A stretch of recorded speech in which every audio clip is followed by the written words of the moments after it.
আসসালামু আলাইকুম ওয়া রাহমাতুল্লাহি ওয়া বারাকাতুহু। সুপ্রিয় দেশবাসী, আপনারা দেখতে পাচ্ছেন আমরা কি চমৎকার লোকেশনে আছি, অর্থাৎ লিচু বাগানে আছি। আপনারা জানেন লিচু একটি মৌসুমী ফল, আর এই লিচুতে রয়েছে অনেক উপাদান, অনেক উপকার।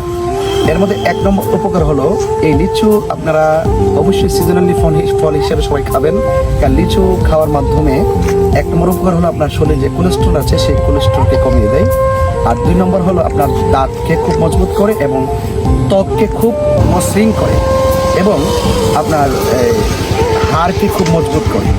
সেই জন্য আপনারা এই লিচু সিজন যখন আসবে আপনারা অবশ্যই লিচু খাবেন। তবে একটি কথা বলি, আজকে দেখতে পাচ্ছেন এই লিচুতে আমরা ফরমালিন মুক্ত একদম ধরেন একটা এই যে লিচু আমরা খাচ্ছি, এই যে আমরা লিচু খাচ্ছি, ওকে গাছ থেকে পেড়ে খাচ্ছি। তবে এখানে একটা জিনিস আপনাদেরকে আমি একটু সতর্কতা করব। আপনারা জানেন যে আমার প্রত্যেকটা ভিডিওতে একটা উপদেশ থাকে, সেটা হলো এই যে খুব স্বাদ কিন্তু আলহামদুলিল্লাহ। মারহাবা বলো, মারহাবা।